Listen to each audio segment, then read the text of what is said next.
تكمن حقيقة التصارع السلطوي على حساب الإنسان المسالم في بيئته، ومن خلال طبيعة انتمائه وطريقة فهمه لما يحدث في واقعه من انتهاكات وتجاوزات تمارس ضده، وهو بالتالي محتوم عليه أن يعيش هذا الصراع في ظل نظام شمولي قومي لا يقر بوجودية مجتمع متنوع المكونات والحضارات.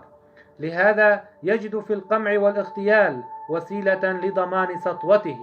إن خلق مجتمع العنف هو من ضرورات بقاء السلطة القومي إسلامية، كما هو في الآن ذاته مؤشر لسقوطها أيضا، حيث اتخاذ الهوية العرقية أساسا لتقويض الانتماءات هو ما يمثل الولوج لمتاهة فوضى لا تنتهي تطال الدولة وجوارها أيضا.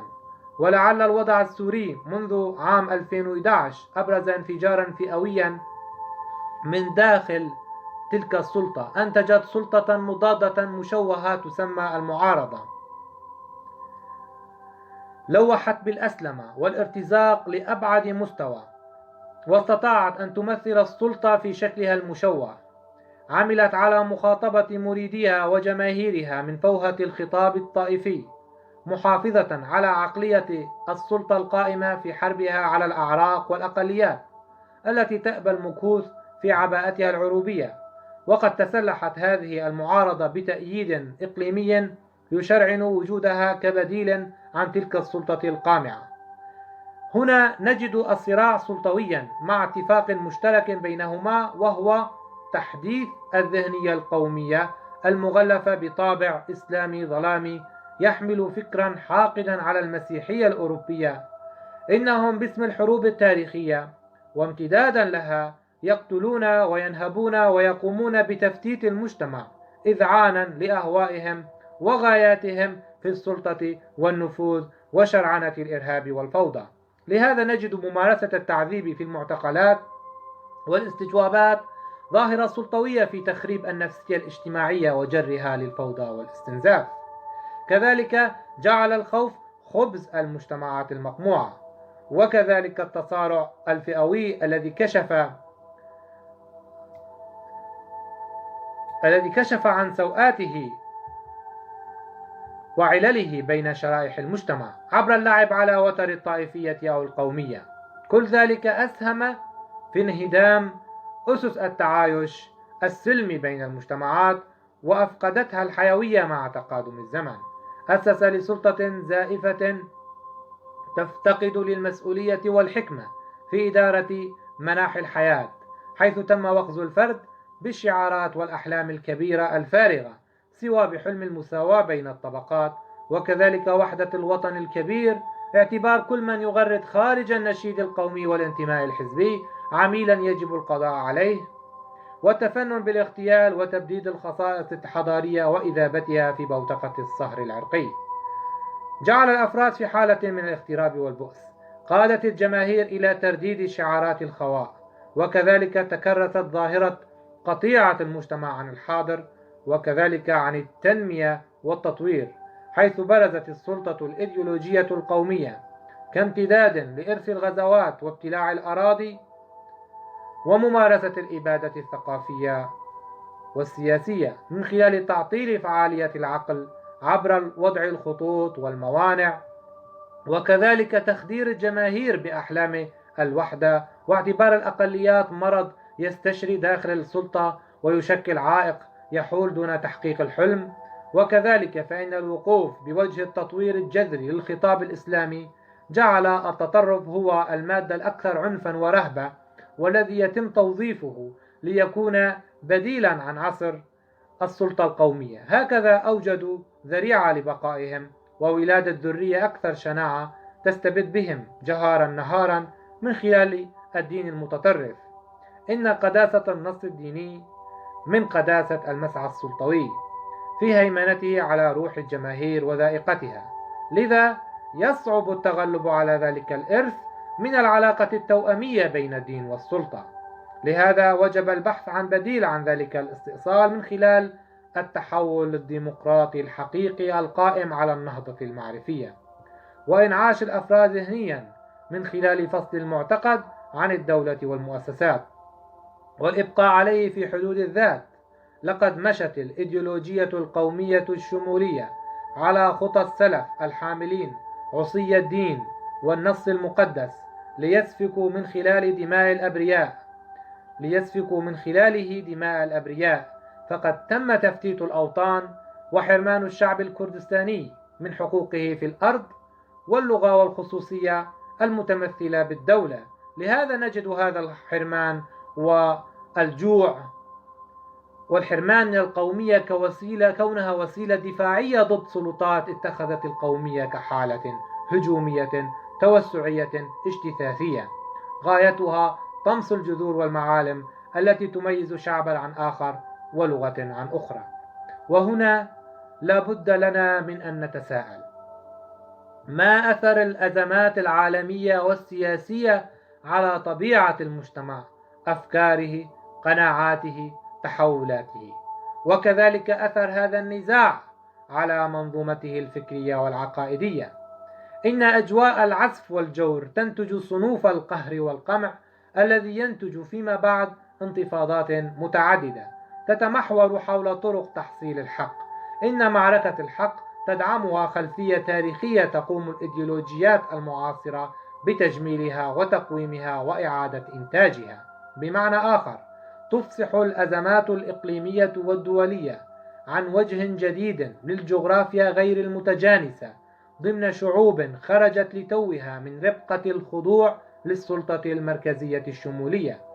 لهذا كشفت معركة الحق عن بطلان هذا المفهوم ووهميته مع الوقت، إذ تبين أنه وسيلة لإطفاء الهيمنة السلطوية شرعية أخلاقية وقيمية تقوم على أساس تهويم الجماهير وخداعها عبر الشعارات التي تقودها القوى السلطوية التي اعتاشت ونمت وتجذرت بناء على أسس الدعاية النفسية من خلال التاريخ المستند على تجارب الحروب القائمة على التوسع على حساب انحسار وتمدد الطرف المقابل وانكماشه.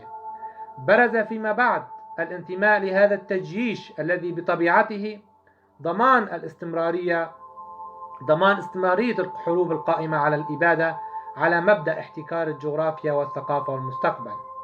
تحول المؤمنون بهذا إلى وقود لحروب تغطي الوجه الأعظم للعالم، وكشفت عن شعوب هاربة بلا وطن تلاحقها فلول وجماعات الانتماء للوطن الكبير. مثالا عن ذلك الوطن العربي، الفارسي، التركي، الروسي، الإنجليزي وغيرها عبر التاريخ. لهذا نجد أن ثمة صراعين حقيقيين ووطيدين منذ أوج التاريخ بين ثقافات الدم والهيمنة وبين قوى حضارية اندماجية استطاعت أن تدمج إرث المعرفيين في أنحاء الوجود في ظل عولمة ثقافية تراكمية تستمد حقيقتها من مفهوم التعايش والتآلف وتبادل المعارف. لهذا فإنه من المعقول أن نتنبأ بغلبة التعايش التشاركي المنصف بين الشعوب وفق أسس المواطنة الجوهرية على حساب انحسار العقلية الإقصائية. والسبب أن الأخيرة لقنت ممتهنيها وضحاياها دروسا قاسية ومؤلمة تتمثل بعصور الحروب الدينية المقدسة والحربين العالميتين في أوروبا، وآخرها الحرب الكونية الثالثة المسماة بثورات الربيع العربي إن صحت التسمية. فكان أن حدثت تلك الفوضى لتعيد الأبنية المقوضة ولتدك في الآن ذاته أبنية تمت لتكون بمثابة سلخ الإنسان عن حاضره، فصل الكردستاني عن لغته وثقافته، وهي ترسيخ تجزئة وطنه عبر صهره بالعروبة والطورانية والفارسية. نتحدث هنا عن هوية تجد نفسها الأكثر قدرة في ظل فوضى السلطة على تجديد انتمائها لوطنها، وكذلك إعادة الحياة إلى نصابها المفترض والصحيح. فعلى الرغم من أن التساوي في الحقوق والواجبات قد يصبح مستبعدا في ظل لهث السلطويين الجدد المعارضة بين قوسين على تقاسم تركة السلطة المهددة بالسقوط، تسعى تلك الأخيرة لأن تكون وصية على منظومة الإقصاء والعسف لتؤسس لواقع شعاره الفوضى والانقسام. فغياب التنوع الثقافي وتهميش أدوار الفئات والشرائح وتمايزها عن بعضها البعض هو بمثابة إعلان حرب عبثية على المجتمع الشرق أوسطي ككل، حرب تستنزف الإرادات وتحرف بمسار التعددية. لهذا فإن هدف كل هبة شعبية أو انتفاضة جماهيرية هو خلق مجتمع الرفاهية، وقوام تلك الرفاهية يستند إلى تحرر الإرادات من أشكال الرق الناعمة والتي فرضتها السلطة القامعة عبر الإعلام والتربية والتعليم، ناهيك عن تعدد الأفرع الأمنية واستخدامها لتكميم الأفواه وملاحقة أصحاب الرأي. كيف يتم تخطي هذه العقدة والتي تراها المنظومة السلطوية ضمانا لتربعها على عرش السلطة وتدشينها لأبنية الفساد والاستبداد وتكميم الأفواه، إذ أنها دون القائد الرمز وألوهيته مهددة بالتلاشي؟ لماذا نجح العالم المتمدن في إسقاط من تسببوا بإيذائها عبر ديكتاتورية القائد الأوحد؟ إذ أن أوروبا ذاقت الأمرين من موسولوني وفرانكو وهتلر ومن جاءوا وهيمنوا على الحريات والرفاهية وسحقوا كل من واجه ذلك بالحديد والنار، إلا أنها في الشرق الأوسط تفسح عن وجهها الكريه بطرائق وأشكال شتى، ولا يفعل الجماهير إزاءها سوى التصفيق إلى درجة مجنونة. يواكبون حركات وسكنات القائد كامتداد ثيوقراطي عن نظرية الإنسان الإله أو النبي المتوج بالمعجزات، ومنه تأتي البركات ويأتي النصر. لماذا جرى تهويم الجماهير من خلال عبادة القائد الرمز واعتماده وثنا يدين له ضعاف العقول والمدركات بالولاء؟ لأنه يمثل السطوة والذريعة الأفضل لبقاء تلك الفئة المهيمنة، والتي تتخذ من ذلك الخطاب الديماغوجي المخادع وسيلة ارتكازية للبقاء والاستيطان أكثر في عقول تقبلت الخضوع بسبب هيمنة القوة والخوف عليها. ما أبعدنا عن الديمقراطية وقبول الآخر ونحن أكثر المتحدثين عنها، إذ أن الارتهان صناعة شرق أوسطية تطورت عبر كم هائل من التعاليم الدينية التراثية على هيئة الخضوع للأقوى الباطش الذي تدين له النخبة الجائعة والمصابة بالتسطح والشلل الذهني إزاء عجزها عن فهم طبيعة الواقع ومتغيراته، إذ تذهب لأبعد من تكوين منظومة شمولية جديدة تستطيع أن تغازل وتمتص غضب الذين خرجوا لمناهضتها نحو تشكيل جسم ثقافي مدافع عنها وعن ذهنيتها. وهذا هو البديل المقترح في واقع تلك الفوضى وتلك الثورات المخصية في الشرق الأوسط. فنحن أمام تغييرات نسبية يمكنها أن تحقق إنعاشا جديدا في مسيرة الشعوب وسير سلطاتها الجاد وراء التغيير المفترض أن يكون وطيدا في ذهن هذه الشعوب قبل أن تتجسد في ملامح منظومتها الحاكمة.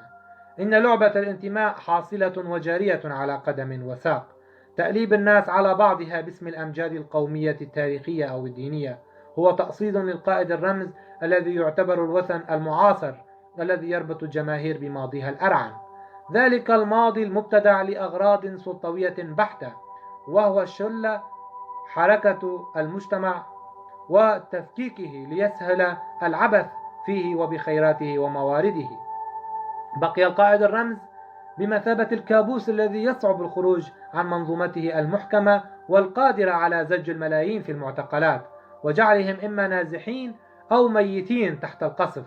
لم يدخروا طريقة لترهيب الشعوب وجعلها قطيعا، لهذا نجد ذلك الوجع الغائر حيث استندت تقاليد النظام الشمولي في الحكم على جملة من تقاليد دينية المنشأ في الحكم تعد وظيفية للسيطرة على الجماهير، وطريقة مخاطبته تعتمد على زرع الرهبة والخوف من الحاكم الذي بيده مقادير كل شيء وهو على كل شيء قدير. تمت أنسنة الصور الدينية المقدسة لتجري بانسيابية في خدمة الحاكم القائم بأمر الله. هكذا جرى تطوير هذه الذهنية مع توالي العصور. لهذا فإن أشد ما يوغر صدر القائد الرمز هو انتقاد الآخرين لأدائه وتصرفاته المريضة، ولعل ذلك مهد لترسيخ استبداد ممنهج عانت منه مجتمعات الشرق الأوسط، إذ أن تمجيد القائد الرمز مثل ذلك الخطر الماثل الذي يصعب مواجهته. كونه يخفي في طياته حقدا غريبا على المتنورين وحملة القضية، ممن يشيعون الرغبة في التغيير والإصلاح. لهذا بات مفهوم القائد الرمز الذي يقحم نفسه في الشاردة والواردة في كل مجال وميادين المؤسسات بمثابة تلك اللعبة السياسية البائسة لتعليب كل شيء وتحويله إلى قيمة بليدة. وما سياسة القطيع إلا شكل من أشكال تسييخ العبودية والفوضى، وكذلك تسهيل للفساد والعنف، حتى بإمكاننا أن نسميه تحريفا لمفهوم القيادة التي تعتمد على الدراية والتشاور. لهذا فعندما توضع مقادير الأمور كلها بيد شخص واحد، فمن مجرد اختفائه أو سقوطه يسقط كل منجز ويتقوض كل بناء، بسبب ذلك الاحتكار السلطوي الذي هو تلاعب بإرادة جماهير وتهويم لها. لقد انبثق الطاغية من صفوف الجماهير التي اعتادت امتصاص كل خطاب دون التحكم به، نظرا لانعدام قدرتها على إدارة نفسها بنفسها واعتمادها على الشكل الهرمي المركزي في إدارة حياتها. لهذا فمن الطبيعي أن يولد الطاغية المصاب بأشكال الجنون والعته، فيتصرف كإله على شعب هو مكلف أصلا في خدمته وليس العكس. لهذا فتجاوز تأليه القائد بات ضربا من الهراء في الشرق الأوسط، نظرا للهالة الدينية التي تقف وراءه. فكما تم تقديس الأنبياء والأولياء يتم تقديس الشيوخ والقادة، ويستسلم الشعب للخطاب العاطفي المتشنج، هاتفين بأعلى صوتهم لاعتقادهم بأن القائد هو بمثابة الرمز السري لغاياتهم وأهدافهم، في حين هو ترسيخ لأبوية ومركزية الحكم داخل كل دولة أو حزب. فأن يتحول القائد إلى وطن فمعناه حقا هو تغييب الوطن وإظهار القائد، لأنه فعليا بات أهم من الوطن. تلك الآفة التي نشرتها الذهنية الشمولية بين مريديها وقطيعها البائس، حيث تعلق الجماهير بالأشخاص والتصوف لهم هو بمثابة إفلاس حقيقي لقيم الحياة الحاضرة وبعد عنها، حيث يعيش الجماهير بؤس الشعار والمنطلق ورداءة الفهم لمنهجية القيادة، إذ لا تعني تمجيد القائد الإله بقدر ما تعني إلزامه بالخدمة أو إقالته إن تجاوز، حيث لا تستطيع الجماهير تخطي هذه الآفة بسهولة، لأنها متأصلة بمفهوم ارتباط القائد بالوطن، والذي بدونه تسود الفوضى ويبدأ التقسيم. إن تربية الجماهير على مبدأ الطاعة والخضوع لتعاليم القائد المقدسة هو ترسيخ لاغترابها وتفتيت تفتتها المعرفي. لهذا لن يكون بمقدور هذه الشعوب أن تنتقل إلى طور الديمقراطية والرفاهية، كونها محاصرة بالتابوهات المتعددة والتي تنشد سباتها العميق. فمن الطبيعي أن يعم الاستبداد والفساد الممارس تحت يافطة القائد الرمز رب البيت ووصاياه تعاليم لا يجوز خرقها، ومع ذلك يتم خرقها بطرائق متعددة. إن ممارسة التذلل والنفاق السياسي هو من عمل هذه الفئة المتسلطة، والتي لا تدخر خطابا إلا وتصبه باتجاه الجماهير المكبلة بأغلال الشعارات والفقر والأمجاد الواهنة. لهذا تتشبث هذه الفئات المسحوقة بنظرية المؤامرة والأمن والأمان حتى يعيش السلطان في كل زمان ومكان، حيث تحولت نظريات الاستبداد كبديل عن ثيوقراطية الحكم الديني، وإن بدا لنا في شكله العلماني اليساري أو الليبرالي، فثمة تقاليد قديمة لم تمس وتتجدد باستمرار لأجل تقويض روح التنوير والتغيير الجوهري لدى الشرائح الشابة. هذا الخوف لا يملك أسنانا لتهشم وتكسر العظام وتبتلع، لأن الشعوب بمقدورها تجاوزه، بمعنى أنه يحتاج لشجاعة ووعي كافيين لإزالته. حالة العجز التي يرافقها شعور الانتفاضة من واقع هابط بكل المقاييس، ناهيك عن توسع الاغتراب وحالات الهروب من ذلك الوطن المتقمص تمثال القائد الرمز، والذي يضفي على الحياة طابعا معتما ضيق الأفق. لهذا نجد ذلك التوجه باتجاه الانتفاضة الجماهيرية كحالة اضطرارية أو بين فعل التفكير بالهجرة والابتعاد عن ذلك الوطن، تفاديا من الاعتقال أو الاغتيال الممنهج بحق النخب التنويرية العاملة في ميدان التغيير.